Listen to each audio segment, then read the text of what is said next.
Headlines brought to you by Chitale बंधू।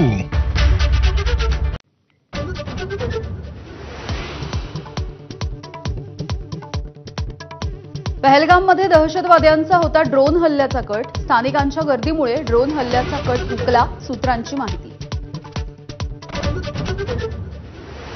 पहलगाम हल्ल्यामध्ये दहशतवाद्यांनी सॅटेलाइट फोन वापरल्याची माहिती।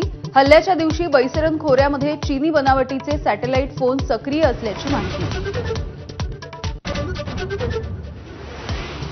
16 पाकिस्तानी यूट्यूब चॅनल्सवरती बंदी। खोटी आणि दिशाभूल करणारी माहिती प्रसारित केल्याप्रकरणी डॉन न्यूज, समा टीव्ही, जिओ न्यूजसह 16 चॅनल्सवरती बंदी।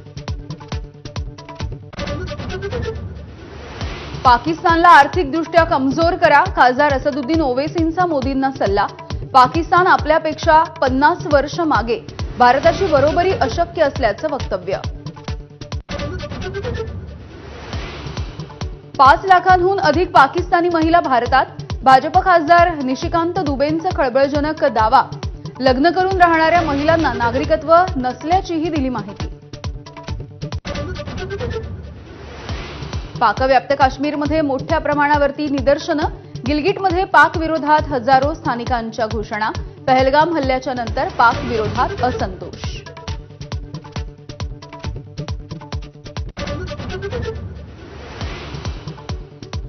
पाकिस्तानी क्रिकेटपटू शाहिद आफ्रिदीच्या उलट्या बोंबा। भारतच हल्ले घडवून आपल्या लोकांना मारतो असे तोडले तारे। आफ्रिदी कोण, कुणाचंही नाव घेऊ नका, ओवैसींनी उडवली खिल्ली।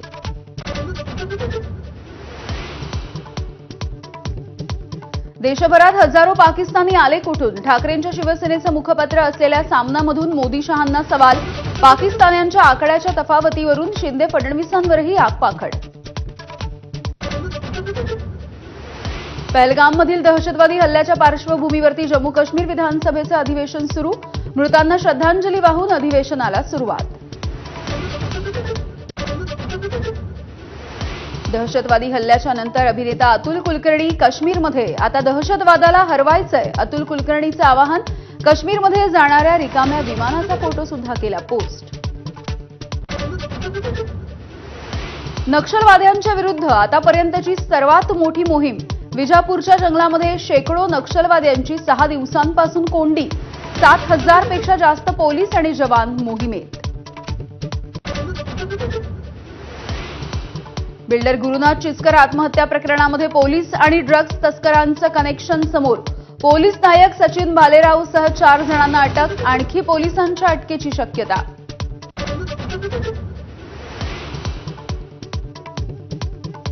मुंबईकरांचं बेस्ट बसचं प्रवास भाडं दुप्पट होणार। भाडेवाढीच्या प्रस्तावाला मुंबई महानगरपालिकेची मंजुरी।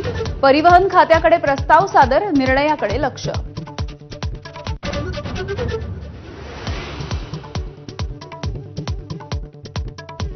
मुंबईमधल्या एल्फिस्टन पुलाचा आज फैसला। रहिवाशांच्या मागण्यांबाबत एमएमआरडीए, पालिका, म्हाडा अधिकाऱ्यांसोबत बैठक। रहिवाशांच्या पुनर्वसनाबाबत लेखी आश्वासन देण्याची मागणी।